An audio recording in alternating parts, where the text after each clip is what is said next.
3 टकली बहुएं। शांति की आदत थी वो सभी का बहुत मजाक उड़ाती। एक दिन उसके दरवाजे एक साधु बाबा आते हैं जिनके बाल लंबे लंबे होते हैं। बेटी, बाबा भूखा है, कुछ खाने को दे दे। हाँ बाबा आई, खाने को तो बनाया है लेकिन अपने लिए, आपके लिए तो ये ब्रेड है, ले लो। बेटी, बाबा रोटी खाना चाहता है। वो क्या है ना, सुबह से भिक्षा नहीं मिली, 2 रोटी तो बना दे। हाँ हाँ जरूर बना देती, ससुर है ना आप मेरे।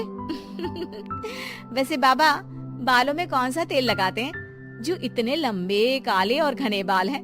पहले राज बताओ, फिर मैं रोटी बनाती हूँ। बाबा को शांति की बात पर गुस्सा आ जाता है।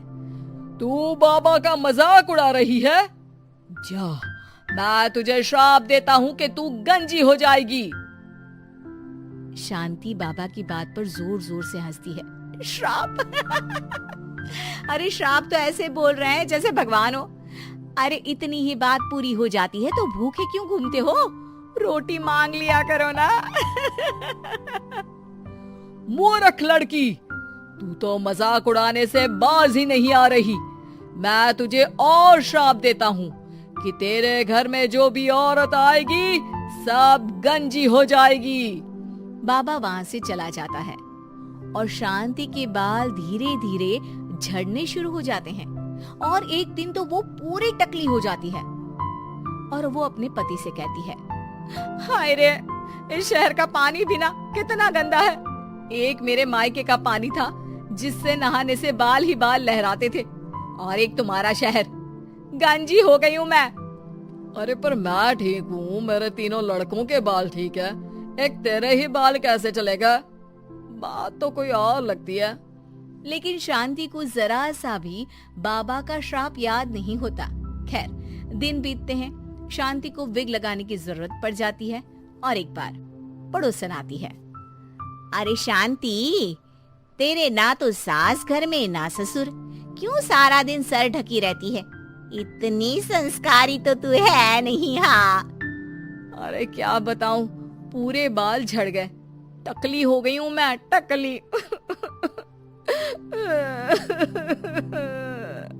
अरे अरे चुप कर शांति, कोई सुन लेगा।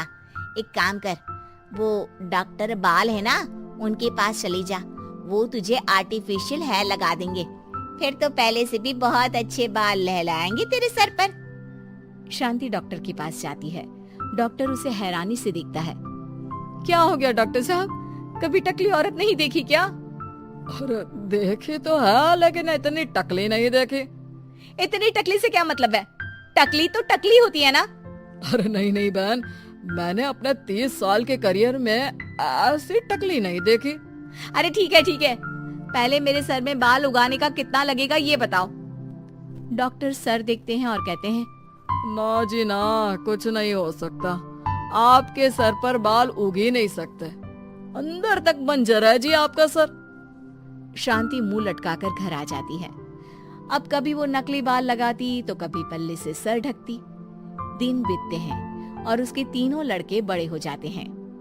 एक दिन शांति का पति कहता है, मैं सोच रहा हूँ 3 की शादी एक ही साथ करवा दूं, खर्चे भी बच जाएंगे और 3 बहुएं एक साथ आ जाएंगी, क्यों?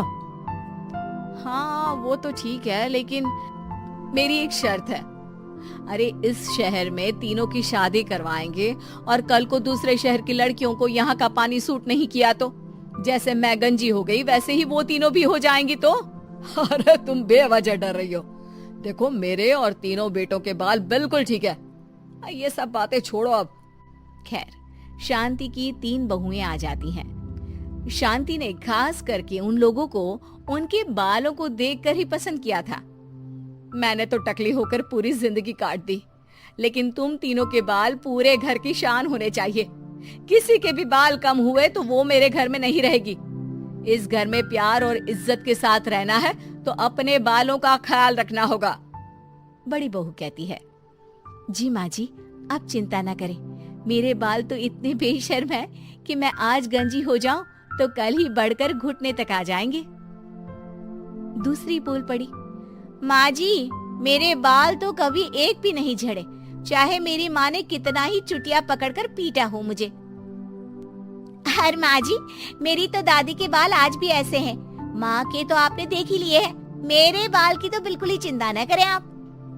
शांति भी बहुओं के लंबे काले घने बाल देखकर खुश रहती, लेकिन ये क्या, माँ जी हाय रे, मेरे बाल के तो गुच्छे गुच्छे निकल रहे हैं। शांति हैरान रह जाती है कि ये क्या, पर फिर भी बाबा की बात उसे याद ही नहीं आती कि इस घर की किसी भी औरत के सर पर बाल नहीं होंगे।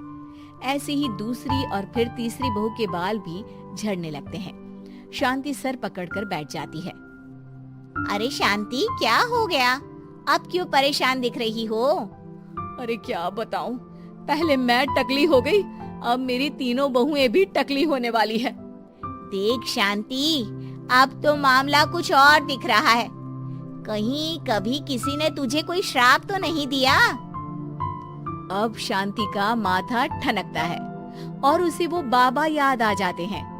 अरे हाँ हाँ, वो बाबा आए थे 20 साल पहले।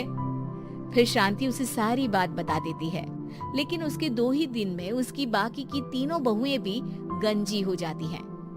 हाय रे, पापा ने कहा शादी करवा दी, मैं तो गंजी हो गई। ये सब सासू माँ को मिले उस श्राप के कारण है। और कैसे हम लोगों को बोल रही थी, बाल नहीं तो घर पे रहने नहीं देंगी। अरे केस कर दो ऐसी औरत पर। तीनों टकली बहुएं शांति के पास जाती है और उसे भला बुरा कहती है। माफ कर दो, क्या करूं अब मैं? तभी वहाँ पड़ोसन आ जाती है।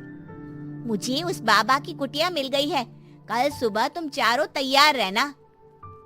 अगली सुबह चारों पड़ोसन के साथ बाबा की कुटिया पर जाती है। ये टकली औरतें कहाँ मेरी कुटिया में घुसी आ रही हैं? बाबा जी, आप तो ज्ञानी, परम ज्ञानी हैं, फिर क्यों हम लोगों का मजाक उड़ा रहे हैं? ये शोभा नहीं देता आपको। तो क्या तुझे शोभा देता था जो आज से 20 साल पहले तूने मेरा मजाक उड़ाया था? पापा मुझे माफ कर दो, मैंने तो जैसे तैसे जिंदगी काट ली, लेकिन इन बच्चियों का क्या कसूर है? मेरी सजा इन्हें ना दे। लाख मिन्नतों के बाद बाबा कहते हैं, ठीक है, मान लिया, लेकिन आज के बाद किसी का मजाक उड़ाया तो? नहीं नहीं बाबा जी, मैं तो किसी का मजाक नहीं उड़ाती हूँ, मेरे तो संस्कार ही ऐसे नहीं है। हाँ बाबा जी, किसी ज्ञानी बाबा का मजाक उड़ाना तो बहुत बड़ा पाप है। तीसरी भी बाबा से माफी मांगने लगती है। बाबा, मैंने अपनी पूरी जिंदगी ऐसे ही निकाल दी है, प्लीज अब मेरे बाल भी मुझे